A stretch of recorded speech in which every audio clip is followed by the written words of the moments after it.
Makeup വലിയ കുഴപ്പമൊന്നുമില്ല, അത്യാവശ്യം കൊള്ളാം, എല്ലാം ഓക്കെ. കല്യാണം ആയപ്പോഴെങ്കിലും മോളെ നിനക്ക് നിന്റെ വണ്ണം കുറച്ചൊന്ന് കുറയ്ക്കായിരുന്നു. ആന്റിയുടെ മോന് വേണ്ടി എന്നെ കല്യാണം ആലോചിച്ച സമയത്ത് ആന്റിക്ക് വണ്ണമൊന്നും പ്രശ്നമല്ലായിരുന്നല്ലോ. അത് നടക്കത്തില്ലെന്ന് എൻ്റെ അച്ഛൻ പറഞ്ഞു. അപ്പൊ അതിന് ചൊരിക്കല്ലേ നിങ്ങൾക്ക്? വണ്ണം കൂടുതലായാലും എന്തുവാ? അല്ല ആന്റി, വെറുതെ ഒരു കാര്യം ചോദിക്കട്ടെ. നിങ്ങൾ രണ്ടുപേരുടെയും കൂടി ഇപ്പം ലവ് മാരേജ് ആണല്ലോ നടക്കാൻ പോകുന്നത്.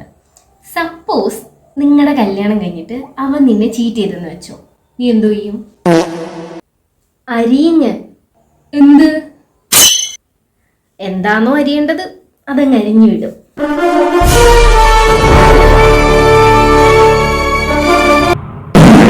എല്ലാം പോട്ടെ, എന്റെ മോന്റെ കൂടെയുള്ള കല്യാണമോ നിങ്ങൾക്ക് വേണ്ടായിരുന്നു. അത് കഴിഞ്ഞ് ഞാനൊരു പട്ടാളക്കാരന്റെ ആലോചന നിങ്ങൾക്ക് കൊണ്ടുവന്നായിരുന്നല്ലോ, അതെന്തേ നീ വേണ്ടെന്ന് വെച്ചത്? ഞാൻ കണ്ടതായിരുന്നു ആ ചെറുക്കന്റെ ബയോഡേറ്റയൊക്കെ. നല്ല സ്വഭാവമുള്ള നല്ലൊരു കൊച്ചനായിരുന്നു. എന്റെ പൊന്നാന്റി, നിങ്ങൾ അവന്റെ ബയോഡേറ്റ മാത്രമല്ലേ കണ്ടുള്ളൂ? ഞാൻ അവന്റെ ഇൻസ്റ്റ ID മൊത്തം അരിച്ചു പെറുക്കി. ലോകത്തുള്ള സർവ്വ പെണ്ണുങ്ങളെ അവൻ ഫോളോ ചെയ്തിട്ടുണ്ട്. ഒന്ന് പോരാഞ്ഞിട്ട് കണ്ട പെണ്ണുങ്ങളെ എല്ലാ റീൽസിന് കയറി ലൈക്കും ചെയ്തു വിട്ടിട്ടുണ്ട്. ഇങ്ങനത്തെ ഒരു കാട്ടുകോഴിയുടെ ആലോചന എനിക്കുണ്ടെന്ന് നിങ്ങൾക്ക് ഇട്ടാ വരേണ്ടത്. അതുപോലെ തന്നെ ഞാൻ ഉപദേശിക്കാന്നൊന്നും വിചാരിക്കരുത്. നീ വേണം അവിടെ ചെന്നിട്ട് അവരുടെ എല്ലാവരുടെയും കാര്യം നോക്കാൻ. അതെ, ഞാൻ നേഴ്സിംഗ് ഒന്നും അല്ല പഠിച്ചത്. അതുപോലെ ഞാൻ റോബോട്ടൊന്നും അല്ല. എന്നെ ആര് നോക്കുമെന്ന് ഞാൻ വിചാരിച്ചിരിക്കുവോ? പിന്നല്ലേ ബാക്കിയുള്ളവരെ. അതുപോലെ ഒരു കാര്യം കൂടെ, ചില പെമ്പിള്ളേരൊക്കെ ഉണ്ട് ഈ കല്യാണമൊക്കെ കഴിഞ്ഞ് ഒരാഴ്ച 2 ആഴ്ചയൊക്കെ സ്വന്തം വീട്ടിൽ വന്ന് നിൽക്കുക. നീ അങ്ങനൊന്നും വന്ന് നിൽക്കരുത്. കാരണം നീ അങ്ങനെ വന്ന് നിന്ന് കഴിഞ്ഞാൽ അവിടെ ഉള്ളവർക്ക് ആരെ ഫുഡൊക്കെ ഉണ്ടാക്കി കൊടുക്കുന്നത്? ഞാൻ ചിലപ്പം എൻ്റെ വീട്ടിൽ ഒരാഴ്ച വന്ന് നിൽക്കും, 2 ആഴ്ച വന്ന് നിൽക്കും, ചിലപ്പോൾ 1 മാസം വന്ന് നിൽക്കും, ഇതൊന്നും പറഞ്ഞ് ചിലപ്പോൾ 1 വർഷം വന്ന് നിൽക്കും. അതിന് നിങ്ങൾക്ക് എന്താ? അത് മാത്രമല്ല, ഞാൻ ചെല്ലുന്നതിന് മുമ്പ് ആ വീട്ടിൽ തീറ്റും കൂടിയൊന്നും ഇല്ലായിരുന്നു. ദേ, ഞാൻ ഒരു കാര്യം പറഞ്ഞേക്കാം, ഞാനൊരു സർവൻ്റായിട്ടൊന്നും അല്ല അങ്ങോട്ട് പോകുന്നത്. അതുപോലെ ആന്റിക്ക് അത് അത്ര ബുദ്ധിമുട്ടായിട്ട് തോന്നുന്നുണ്ടെങ്കിൽ ആന്റി ഒരു കാര്യം ചെയ്യും, ആന്റിയും കൂടെ പോര്. എനിക്കും അവിടെ ഉള്ളവർക്കും എല്ലാവർക്കും ആന്റി വെച്ച് വിളമ്പിത്ത പറ്റുമോ? പറ്റുമോന്ന്? പിന്നെ അതുപോലെ കല്യാണം കഴിഞ്ഞ് നീ ജോലിക്കൊന്നും പോകാൻ നിൽക്കണ്ട. വീട്ടിലെ കാര്യങ്ങളൊക്കെ നോക്കി അവരെല്ലാരെയും നോക്കി അവിടെ അങ്ങ് ഇരുന്നാ മതി.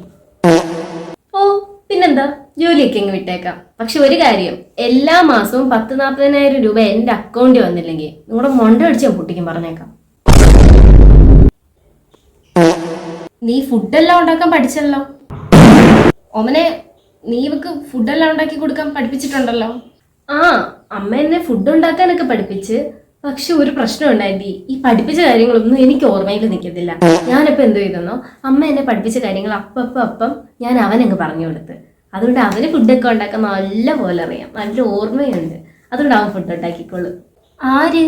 എൻ്റെ ഭർത്താവ്, അല്ലാതെ ആര്?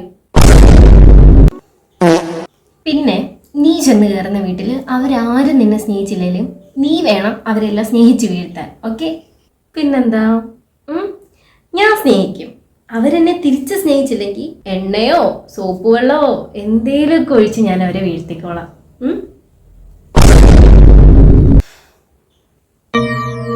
അവസാനമായിട്ടൊരു കാര്യം പറഞ്ഞുതരാം. ഭർത്താവ് നിന്നെ ബഹുമാനിച്ചില്ലെങ്കിലും നീ അങ്ങോട്ട് ബഹുമാനം കൊടുക്കണം. അവരാണുങ്ങളാ, ചിലപ്പോൾ അവരെ റെസ്പെക്ട് ചെയ്തില്ലെന്ന് വരും. അപ്പം നീ വേണം അവരെ റെസ്പെക്ട് ചെയ്യാൻ. മനസ്സിലായോ? ഓ പിന്നെന്താ, റെസ്പെക്ട് ചെയ്തേക്കാം. ഹലോ, നീ എവിടാടാ? 2 മണിക്കൂറായി ഞാനിവിടെ ഒരുങ്ങിയിരിക്കാൻ തുടങ്ങിയിട്ട്. എനിക്കാണ് എൻ്റെ ദേഹമെല്ലാം ഈ കുന്തു ഇട്ടത് കാരണം ചൊറിയുന്നു. അതുപോലെ ഈ കമ്മലിന് എന്ത് വെയിറ്റ് ആണെന്ന് നിനക്കറിയോ? 1/2 മണിക്കൂറിനകം നീ വന്നില്ലെങ്കിൽ ഉള്ള കാര്യം പറഞ്ഞേക്കാം, ഞാൻ ഈ കല്യാണം തന്നെ ക്യാൻസൽ ചെയ്യും. ആ പിന്നെ ഒരു കാര്യം കൂടെ, എന്നെ കാണുമ്പോൾ തന്നെ വെട്ടിയിട്ട കണക്കെ നമുക്ക് അരഞ്ഞോണം, കേട്ടല്ലോ? പിന്നെ ഓവറാക്കി ചളവാക്കരുത്. ശരിയെന്നാ. ആ ആന്റി എന്തായിരുന്നു പറഞ്ഞത്? ഭർത്താവിനെ റെസ്പെക്ട് ചെയ്യണമെന്ന്. ഭർത്താവിനെ റെസ്പെക്ട് ചെയ്യണമെന്ന്. ഞാൻ ചെയ്തേക്കാം. ആരിപ്പോ വിളിച്ചേ? വേറെ ആര്? ഞാൻ കല്യാണം കഴിക്കാൻ പോകുന്ന ആള്.